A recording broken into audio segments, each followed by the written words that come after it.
के बाद अब ईरान ने ऐसा क्या फैसला लिया है कि मिडिल ईस्ट के मुस्लिम देश ही ईरान के खिलाफ हो गए और बॉम्बिंग्स के बाद प्रधानमंत्री मोदी ने अचानक इसको टेलीफोन मिला दिया है। उसके बाद अमेरिका ने जो ईरान की 3 न्यूक्लियर साइट्स के ऊपर हमला किया है, इसको लेकर कई सारी कंट्रीज के रिएक्शन सामने आए हैं। Bharat, Pakistan, Britain, France, Russia, इनमें से कौन से देश ने क्या बोला है, और इसके अलावा भी काफ़ी सारी इंपॉर्टेंट अपडेट्स आ रही हैं जो आपको मेन स्ट्रीम न्यूज़ चैनल्स पर देखने को नहीं मिलेंगे, इसलिए इस वीडियो को एंड तक जरूर देखिएगा।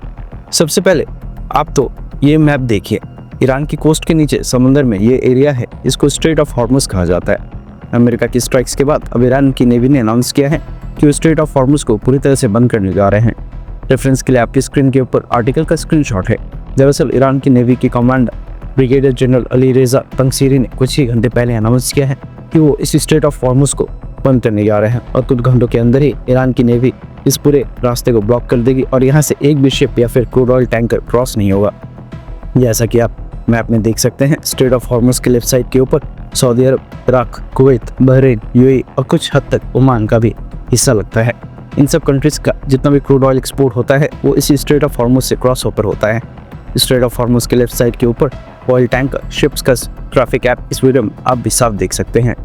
कितनी बड़ी संख्या में क्रूड ऑयल और नेचुरल गैस के टैंकर शिप्स यहाँ से क्रॉस हो रहे हैं। इसलिए ये जो स्ट्रेट ऑफ हॉर्मुज है जिसको ईरान की नेवी बंद कर रही है, ये इन सब मुस्लिम कंट्रीज के लिए काफ़ी इंपॉर्टेंट है, क्योंकि क्रूड ऑयल इंपोर्ट करने वाले देश तो दूसरे किसी सेलर से ऑयल और गैस परचेज कर लेंगे, लेकिन इन कंट्रीज के एक्सपोर्ट के ऊपर काफ़ी असर पड़ेगा, जो कि पूरी तरह से क्रूड ऑयल और नेचुरल गैस के ऊपर एक्सपोर्ट के ऊपर डिपेंडेंट है। ईरान इसको इसलिए ब्लॉक कर रहा है क्योंकि रीजन में ये जितने भी मुस्लिम देश हैं, सऊदी अरब, इराक, कुवैत, बहरीन, यूएई और कुछ हद तक ओमान, इन सभी कंट्रीज में अमेरिका के मिलिट्री बेसिस हैं और अमेरिकन ट्रूप्स की प्रेजेंस यहाँ पर काफ़ी लंबे समय से है। इनडायरेक्टली ये सब अमेरिका के एलाई की तरह काम करते हैं। और दूसरा कारण ये है कि स्ट्रेट ऑफ हॉर्मुज से वर्ल्ड का 20% क्रूड ऑयल क्रॉस होता है। ये रास्ता अगर बंद हो गया तो क्रूड ऑयल और नेचुरल गैस की कीमतें इंटरनेशनल मार्केट में तेजी से बढ़ जाएंगी। वर्ल्ड इकोनॉमी में अनसर्टेनिटी बढ़ेगी, गुड्स के प्राइसेस बढ़ेंगे और इकोनॉमिक रिसेशन का खतरा बढ़ेगा। और इससे ईरान को कोई फ़र्क नहीं पड़ता है, क्योंकि अमेरिका ने तो पहले से ही ईरान के क्रूड ऑयल और गैस एक्सपोर्ट के ऊपर सैंक्शंस लगा के रखे हुए हैं।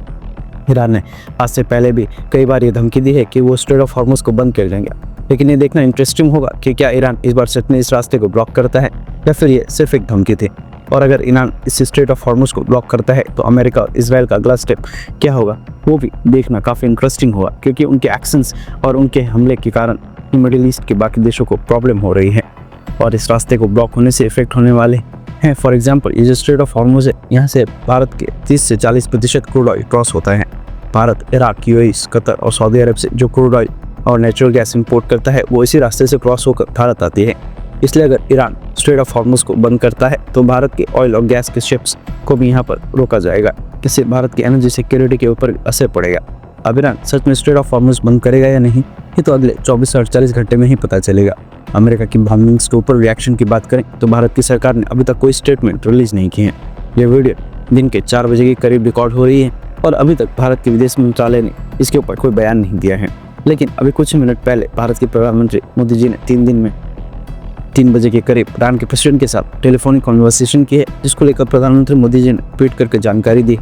मोदी जी ने कहा है कि मैंने ईरान के प्रेसिडेंट के साथ वर्तमान स्थिति के ऊपर डिटेल में चर्चा की है। रिसेंटली जो सिचुएशन स्केलेट हुई है, तनाव बढ़ा है, इसके ऊपर भारत की तरफ से गहरी चिंता व्यक्त की गई है। तुरंत तनाव को कम करने, संवाद और कूटनीति को आगे बढ़ाने की बात दोहराई है, ताकि क्षेत्र में शांति, सुरक्षा और स्थिरता जल्दी से वापस लाई जा सके। रिपोर्ट्स के मुताबिक अमेरिका की बॉम्बिंग के बाद भारत पहला देश है जिसके साथ ईरान के प्रेसिडेंट ने टेलीफोनिक कन्वर्सेशन की है। ये दिखाता है कि भारत अभी भी इजराइल के साथ दोस्ती के बावजूद ईरान को कम्प्लीटली इग्नोर नहीं कर रहा है, अभी भी ईरान को मैसेजेस दे रहा है। वो बातें अलग हैं कि भारत ने इजराइल और अमेरिका के हमले का कंडेम करके उनकी निंदा नहीं की या फिर उनका विरोध भी नहीं किया है। भारत एक न्यूट्रल देश है, ऐसे में हो सकता है कि ईरान भारत से मदद मांग रहा हो सकता है भारत ने स्ट्रेट ऑफ हॉर्मुज और चाबहार पोर्ट में अपने इंटरेस्ट सिक्योर करने के लिए कॉल की हो, या फिर हो सकता है भारत बैकएंड के ऊपर मीडिएशन का रोल प्ले करने की कोशिश कर रहा हो। पर्दे के पीछे क्या चल रहा है इस समय वो जज करना काफ़ी मुश्किल है। अब इस पूरे इश्यू के ऊपर भारत की विदेश मंत्री जयशंकर सर की क्या स्टेटमेंट आती है वो भी अपने आप में काफ़ी इंटरेस्टिंग होगी। हम उसको भी कवर करने वाले हैं, इसलिए अगर आपने हमारे चैनल को सब्सक्राइब नहीं किया तो कर लीजिए। भारत तो के बिल्कुल ऑपोजिट किया है पाकिस्तान। दरअसल अमेरिका के अटैक के बाद पाकिस्तान की गवर्नमेंट की तरफ से एक स्टेटमेंट सामने आई है और हैरानी वाली बात है कि पाकिस्तान ने अमेरिका और इजराइल के एक्शंस को कंडेम किया है। पाकिस्तान ने अमेरिका की बॉम्बिंग्स को कंडेम करते हुए कहा है ईरान के खिलाफ जो एग्रेशन और वायलेंस हो रही है उससे टेंशन एस्केलेट होंगे, काफ़ी डिस्टर्बिंग है और इससे रीजन में सिचुएशन खराब होने वाली है। सिविलियन लाइफ और सिविलियन प्रॉपर्टीज़ को नुकसान ना पहुंचाया जाए। सभी पार्टीज इंटरनेशनल ह्यूमैनिटेरियन लॉज को फॉलोज कर और यूनाइटेड नेशंस के चार्टर के आधार पर इस क्राइसिस को सॉल्व किया जाए, ये कहना है पाकिस्तान का। वैसे कई सारे डिफेंस एक्सपर्ट्स हैरान हो गए कि पाकिस्तान ने अमेरिका का कंडेम किया है। अब ये तो हम सबको पता है कि पाकिस्तान का आर्मी चीफ आसिम मुनीर ने डोनाल्ड ट्रंप के साथ लंच करके ईरान को बेच आया था।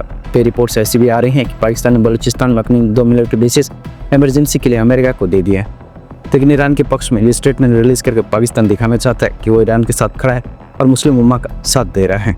पाकिस्तान के लिए काफ़ी कन्फ्यूजन वाला टाइम चल रहा है। एक दिन पहले जिस देश के प्रेसिडेंट को नोबेल पीस प्राइज के लिए पाकिस्तान की सरकार ने नॉमिनेट किया, अगले ही दिन उसी देश के प्रेसिडेंट ने पाकिस्तान के मुस्लिम उम्मा और बरादर मुल्क के ऊपर हमला कर दिया।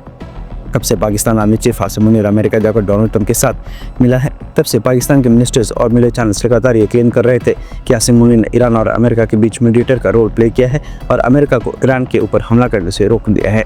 पाकिस्तान के डिफेंस मिनिस्टर तक ने अरब न्यूज़ के साथ फेक इंटरव्यू में एक्सेप्ट कर लिया है कि पाकिस्तान में डेमोक्रेसी नहीं है बल्कि एक हाइब्रिड रेजिम हो, जिससे गवर्नमेंट और मिलिट्री एस्टैब्लिशमेंट दोनों मिलकर काम कर रही हैं और ये पाकिस्तान के लिए वंडर्स कर रहा है, यानी कि पाकिस्तान को इसमें सफलता मिल रही है। अमेरिका की बॉम्बिंग्स के ऊपर बाकी देशों के रिएक्शंस की बात करें तो रशिया और चाइना ने एज यूजुअल इसका विरोध किया है। ब्रिटेन ने अमेरिका को फुली सपोर्ट करते हुए कहा है कि ईरान डायलॉग के रास्ते पर और नेगोशिएशन टेबल के ऊपर आ जाए और इस पूरी सिचुएशन का डिप्लोमेटिक एंड निकाला जाए।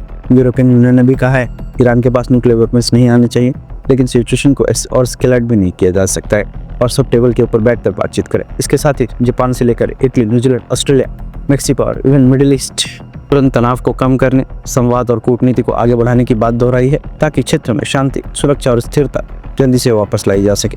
रिपोर्ट्स के मुताबिक अमेरिका की बॉम्बिंग के बाद भारत पहला देश है जिसके साथ ईरान के प्रेसिडेंट ने टेलीफोनिक कन्वर्सेशन की है। ये दिखाता है कि भारत अभी भी इजराइल के साथ दोस्ती के बावजूद ईरान को कम्प्लीटली इग्नोर नहीं कर रहा है, अभी भी ईरान को मैसेजेस दे रहा है। वो बातें अलग हैं कि भारत ने इजराइल और अमेरिका के हमले को कंडेम करके उनकी निंदा नहीं की या फिर उनका विरोध भी नहीं किया है। भारत एक न्यूट्रल देश है, ऐसे में हो सकता है कि ईरान भारत से मदद मांग रहा हो सकता है भारत ने स्ट्रेट ऑफ हॉर्मुज़ एतबार पोर्ट में अपने इंटरेस्ट सिक्योर करने के लिए कॉल की हो, या फिर हो सकता है भारत बैकएंड के ऊपर मीडिएशन का रोल प्ले करने की कोशिश कर रहा हो। पर्दे के पीछे क्या चल रहा है इस समय वो जज करना काफ़ी मुश्किल है। अब इस पूरे इश्यू के ऊपर भारत की विदेश मंत्री जयशंकर सर की क्या स्टेटमेंट आती है वो भी अपने आप में काफ़ी इंटरेस्टिंग होगी, हम उसको भी कवर करने वाले हैं। इसलिए अगर आपने हमारे चैनल को सब्सक्राइब नहीं किया तो कर लीजिए। भारत तो के बिल्कुल ऑपोजिट क्या है पाकिस्तान। दरअसल अमेरिका के अटैक के बाद पाकिस्तान की गवर्नमेंट की तरफ से एक स्टेटमेंट सामने आई है और हैरानी वाली बात है कि पाकिस्तान ने अमेरिका और इजराइल के एक्शंस को कंडेम किया है। पाकिस्तान ने अमेरिका की बॉम्बिंग्स को कंडेम करते हुए कहा है ईरान के खिलाफ जो एग्रेशन और वायलेंस हो रही है उससे टेंशन एस्केलेट होंगे, काफ़ी डिस्टर्बिंग है और इससे रीजन में सिचुएशन खराब होने वाली है। सिविलियन लाइफ और सिविलियन प्रॉपर्टीज़ को नुकसान ना पहुंचाया जाए। सभी पार्टीज इंटरनेशनल ह्यूमैनिटेरियन लॉज को फॉलोज कर और यूनाइटेड नेशंस के चार्टर के आधार पर इस क्राइसिस को सॉल्व किया जाए, ये कहना है पाकिस्तान का। वैसे कई सारे डिफेंस एक्सपर्ट्स हैरान हो गए कि पाकिस्तान ने अमेरिका का कंडेम किया है। अब ये तो हम सबको पता है कि पाकिस्तान का आर्मी चीफ आसिम मुनीर ने डोनाल्ड ट्रंप के साथ लंच करके ईरान को बेच आया था। कई रिपोर्ट्स ऐसी भी आ रही हैं कि पाकिस्तान ने बलूचिस्तान में अपने 2 मिलिट्री बेसिस इमरजेंसी के लिए अमेरिका को दे दिए हैं। लेकिन ईरान के पक्ष में ये स्टेटमेंट रिलीज करके पाकिस्तान दिखाना चाहता है कि वो ईरान के साथ खड़ा है और मुस्लिम उम्मा का साथ दे रहा है। पाकिस्तान के लिए काफ़ी कन्फ्यूजन वाला टाइम चल रहा है। एक दिन पहले जिस देश के प्रेसिडेंट को नोबेल पीस प्राइज के लिए पाकिस्तान की सरकार ने नॉमिनेट किया, अगले ही दिन उसी देश के प्रेसिडेंट ने पाकिस्तान के मुस्लिम उम्मा और बरादर मुल्क के ऊपर हमला कर दिया। तब से Pakistan army chief Asim Munir America जाकर डोनाल्ड ट्रंप के साथ मिला है। तब से पाकिस्तान के मिनिस्टर्स और मीडिया चैनल्स लगातार ये क्लेम कर रहे थे कि आसिम मुनीर ने ईरान और अमेरिका के बीच मीडिएटर का रोल प्ले किया है और अमेरिका को ईरान के ऊपर हमला करने से रोक दिया है। पाकिस्तान के डिफेंस मिनिस्टर तक ने अरब न्यूज़ के साथ फेक इंटरव्यू में एक्सेप्ट कर लिया है कि पाकिस्तान में डेमोक्रेसी नहीं है बल्कि एक हाइब्रिड रेजिम है, जिससे गवर्नमेंट और मिलिट्री एस्टैब्लिशमेंट दोनों मिलकर काम कर रही हैं और ये पाकिस्तान के लिए वंडर्स कर रहा है, यानी कि पाकिस्तान को इसमें सफलता मिल रही है।